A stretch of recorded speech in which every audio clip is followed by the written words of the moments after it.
নমস্কার বন্ধুরা, আশা করি আপনারা সবাই ভালো আছেন। আবার একটি ভিডিও নিয়ে আপনাদের সঙ্গে উপস্থিত হলাম। আজকের বিষয়বস্তু মকর রাশির জন্য কিন্তু খুবই গুরুত্বপূর্ণ, কারণ আজকে যে বিষয় নিয়ে আলোচনা করব তা হলো 2025 মকর রাশির কি ঘটবে, 9টা গ্রহের অবস্থান কেমন থাকবে, সেই অনুযায়ী যদি দেখা যায় আপনাদের মকর রাশির ক্ষেত্রে যে যে ঘটনাগুলো আপনারা 2024-এ পেয়েছেন, সেটা হতে পারে ভালো, সেটা হতে পারে খারাপ, সেখান থেকে কতটা আপনি বেরিয়ে আসতে পারবেন। কারণ প্রশ্ন তো একাধিক থাকবে, মকর রাশির ব্যক্তিরা তো বহু রয়েছে, এক একজনের এক এক রকম প্রশ্ন।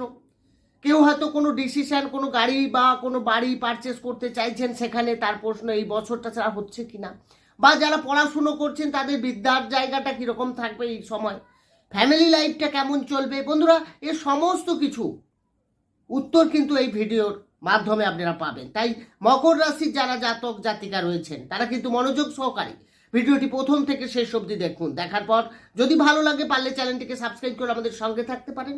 সাবস্ক্রাইব করলে পাশে থাকা বেল আইকনটি প্রেস করতে যেন না ভোলেন, কারণ পরবর্তীকালে এই যে ভিডিও আমি প্রত্যেক নিয়ত আপনাদের উদ্দেশ্যে দিয়ে চলেছি, সেগুলো তাহলে আপনারা নোটিফিকেশন মাধ্যমে সহজে পেয়ে যাবেন। আসি মেন আলোচনায়। তাহলে যখন আমরা দেখব জানুয়ারি শুরু হবে 2025-এর, আপনার রাশি সাপেক্ষে গ্রহের অবস্থানটা থাকবে অনেকটা এরকম। অর্থাৎ আপনার রাশিতেই থাকছে শুক্র, দ্বাদশে থাকছে রবি, একাদশ ভাবে থাকছে বুধ, নবমে কেতু, রাশির সপ্তম ভাবে মঙ্গল, পঞ্চমে বৃহস্পতি, তৃতীয় রাহু এবং দ্বিতীয় ভাবে থাকছে শনিদেব। বন্ধুরা, যদি বর্তমান গ্রহের এই অবস্থান দেখা যায়, তাহলে আমরা প্রথমে দেখে নেব বৃহস্পতির অবস্থান। বৃহস্পতি আপনার রাশি সাপেক্ষে কোথায় অবস্থান করে আছে না পঞ্চম ভাবে। 15ই মে 2025 পর্যন্ত সে কিন্তু বৃহস্পতি পঞ্চমেই অবস্থান করে থাকবে। বৃহস্পতি আপনার দ্বাদশ এবং তৃতীয় ঘরের অধিপতি গ্রহ। তার মানে পঞ্চম ঘর, যেখান থেকে আমরা সন্তান, পড়াশোনা, প্রেম ভালোবাসা এইগুলো বিচার করি, তো সেখানে যখনই বৃহস্পতির অবস্থান থাকছে 15ই মে পর্যন্ত, তাহলে আমরা যদি দেখি, তাহলে যারা সন্তান প্ল্যানিং করছেন, সন্তান নেওয়ার জন্য প্রিপারেশন নিচ্ছেন, সেই সব মকর রাশির ক্ষেত্রে কিন্তু খুব ভালো টাইমিং এই সময়টা। পড়াশুনোর ক্ষেত্রেও দেখতে গেলে যারা বিদ্যার্থীরা রয়েছেন সেই মকর রাশির জাতক জাতিকাদের, আপনাদের যদি এক্সাম, কোনো ইন্টারভিউ বা কোনো আপনি সরকারি চাকরির জন্য প্রিপারেশন নিচ্ছেন, তাহলে মে মাস পর্যন্ত, জানুয়ারি থেকে টিল খুব ভালো চলবে। আপনারা এই সময় কোনো ডিসিশন নিতে পারেন, এই সময় কোনো বড় সিদ্ধান্ত নিতে পারেন শিক্ষা সংক্রান্ত, আপনার কিন্তু অনেকটাই সাকসেস হবে, কারণ সময় কথা বলবে। আর যারা প্রেম ভালোবাসা অর্থাৎ লাভ রিলেশনে রয়েছেন, তাদের জন্য কিন্তু এই সময়টা অ্যাচিভড, কারণ এই সময়টা আপনারা ছোটোখাটো ট্রাভেলও ঘটতে পারে আপনার, বা আপনি সাহসিকতার সহিত, কারণ তৃতীয় পতি সাহস পরাক্রম, তার অধিপতি পঞ্চমে, তার মানে ভালোবাসার কথা আপনি বাড়িতে গিয়ে বলা বা আপনাদের সম্পর্কটাকে আগে এগিয়ে নিয়ে যাওয়া, এগুলো কিন্তু এই সময়টা আপনার জন্য খুব পজিটিভ। বৃহস্পতি যখন পঞ্চমে অবস্থান করে থাকবে, সে মানে নবম ঘর, একাদশ ঘর এবং আপনার রাশির উপরে দৃষ্টি পড়বে। তার মানে আপনার মধ্যে আধ্যাত্মিকতা, আপনার মধ্যে পজিটিভনেস, এগুলো কিন্তু বাড়বে। আর আপনার ভাগ্যের ডেভেলপ করবে, কারণ নবমের দৃষ্টি মানেই ভাগ্যে, আমরা যদি বলি ভাগ্যের কারক গ্রহ বৃহস্পতি, তাহলে সে যখন ভাগ্যে দৃষ্টি দেবে, তার মানে ভাগ্য উন্নতি করবে। আপনি এই সময় শুভ কাজ, কোনো মাঙ্গলিক কাজ, কোনো বড় অ্যাচিভ এই সময় আপনার আসতে পারে। অনেক দিন ধরে প্ল্যানিং করছেন, আয় ইনকাম আপনার বৃদ্ধি পেতে পারে। আপনার প্রমোশনেরও সময়, এই সময়টা খুব ভালো এই দেখা যাচ্ছে, কারণ এই সময় একাদশ ভাব, একাদশ মানে সাকসেসের জায়গা, একাদশ মানে আয় উৎসস্থল, এখান থেকে আপনার ইনকাম বৃদ্ধিরও একটা সম্ভাবনা রয়েছে। কিন্তু 15ই মে বৃহস্পতি যখন ষষ্ঠভাবে গোচর করে যাবে, ষষ্ঠ মানেই রোগ, ঋণ, শত্রু, এই সময়তে আপনার লোন নিতে গিয়ে বাধা বা লোন নিয়ে আপনার কিছু সমস্যা দেখা যাবে। সেই সময় আমি যদি দেখি, তাহলে মকর রাশির ক্ষেত্রে যদি ঋণ নেওয়ার ক্ষেত্রে এই সময়টা একটু সাবধান। শত্রু আপনাকে বাড়িয়ে দিতে পারে, কারণ ষষ্ঠভাবে বৃহস্পতি শুভ ফল দেবে না। সেই জায়গায় আপনাকে হয়তো দেখা যাচ্ছে কর্মক্ষেত্রে হোক বা আপনার ফ্যামিলি শত্রুতা বৃদ্ধি হবে এবং শত্রু বাড়বে, আপনাকে হ্যারাসমেন্ট করবে। এছাড়া আপনার কিছু হেলথ ইস্যু আসতে পারে 15 মের পর থেকে একেবারে ডিসেম্বর পর্যন্ত। আপনার বিশেষ করে গ্যাসের বা কিছু আপনার লিভার ডাইজেশন সংক্রান্ত কিছু সমস্যা এগুলো কিন্তু দেখা যাবে। খাওয়া দাওয়ার উপরে বিশেষ আপনাকে নজর রাখতে হবে, তার কারণ বৃহস্পতি ষষ্ঠভাবে অবস্থান করে থাকবে। আর বৃহস্পতি ষষ্ঠে যাওয়া মানেই আপনার দশম, দ্বিতীয় এবং আপনার দ্বাদশ ঘরের উপরে দৃষ্টি থাকবে। অর্থাৎ আপনি বিদেশি যারা কোম্পানিতে জব করেন বা বিদেশে কোম্পানিতে আপনি কর্ম চাইছেন, পেতে চাইছেন, তাদের জন্য অনেকটা বেটার।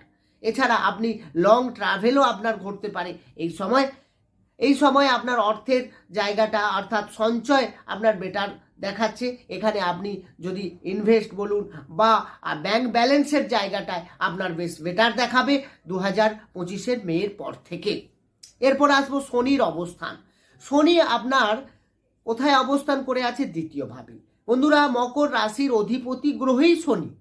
তাহলে শনি 7.5 শেষ চরণ সমাপ্ত হতে চলেছে, অর্থাৎ কতই না 30 মার্চ 2025 মধ্যে শনি কিন্তু আপনার তৃতীয় ঘরে গোচর করে যাবে। দ্বিতীয় ঘরে অবস্থান করা মানেই শনির দৃষ্টি আপনার দশমের উপরে পড়বে, তার মানে কর্মের জায়গাকে শনি মজবুত করবে। তাহলে বৃহস্পতির অবস্থানটাও বেটার দেখাচ্ছে, তার সঙ্গে সঙ্গে শনিও কিন্তু অবস্থান করে আছে। তার মানে আপনি পরিশ্রমী হবেন এবং যে কোনো কাজে কে আপনার মধ্যে সেই এনার্জি থাকবে, তবে টাইমের মধ্যে কমপ্লিট করা এটা কিন্তু একটু দেরি করাতে পারে। আপনি হয়তো প্ল্যানিং করলেন এই সময়ের মধ্যে এই কাজটা কমপ্লিট করবেন, সেটা হয়তো দেরি হতে পারে, কারণ শনি অনেক ধীর গতির অর্থাৎ স্লো প্ল্যানেট। এখানে আপনার ইনভেস্টের জায়গাটাও কিন্তু মজবুত করবে এই শনি। এবার শনি যখন থার্ড লটে যাবে তখন আপনার সাহস পরাক্রমকে বাড়াবে, আপনার সাফল্যকে বাড়াবে এবং আপনার ভাগ্যকে ডেভেলপ করবে। শনি যখন তৃতীয় ঘরকে যাবে। তৃতীয়ভাবে রাহু অবস্থান করে আছে। বন্ধুরা, রাহুর গোচর যদি দেখা যায়, রাহু কিন্তু আপনার তৃতীয়ভাবে খুব ভালো ফল দেয়, কারণ আপনার মধ্যে এনার্জি, আপনার মধ্যে যারা টেকনিক্যাল ফিল্ডে রয়েছেন, যারা ইলেকট্রিক ফিল্ডে রয়েছেন, তাদের জন্য খুব ভালো ফল দিয়ে গেছে।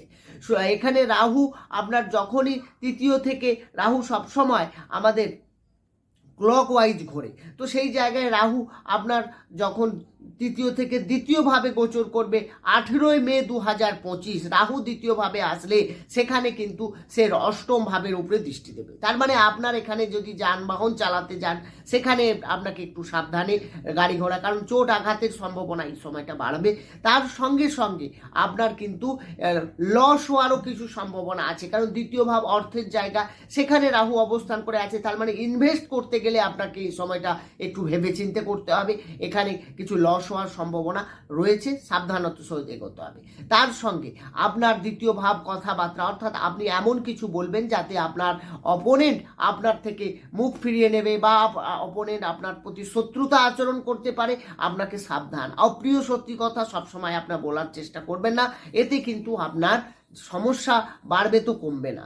দ্বিতীয়ভাবে রাহু থাকলে কিছুটা দাঁতের সমস্যা, মুখমণ্ডলে কিছু সমস্যা আসতে পারে, এই সময় একটু আপনাকে সাবধানে এগোতে হবে। দ্বিতীয়ভাবে রাহু থাকলে মানে আপনাকে ইনভেস্ট করতে গেলে অনেক ভেবে চিন্তে করতে হবে, কারণ ভাগ্য আপনার হয়তো সাথ দিচ্ছে, কিন্তু সেই জায়গায় আপনি কোনো তাড়াহুড়ো করে কোনো ডিসিশন নেবেন, সেই জায়গায় কিন্তু ভুল প্রতিপন্ন হতে পারে আপনার এই ডিসিশনটি।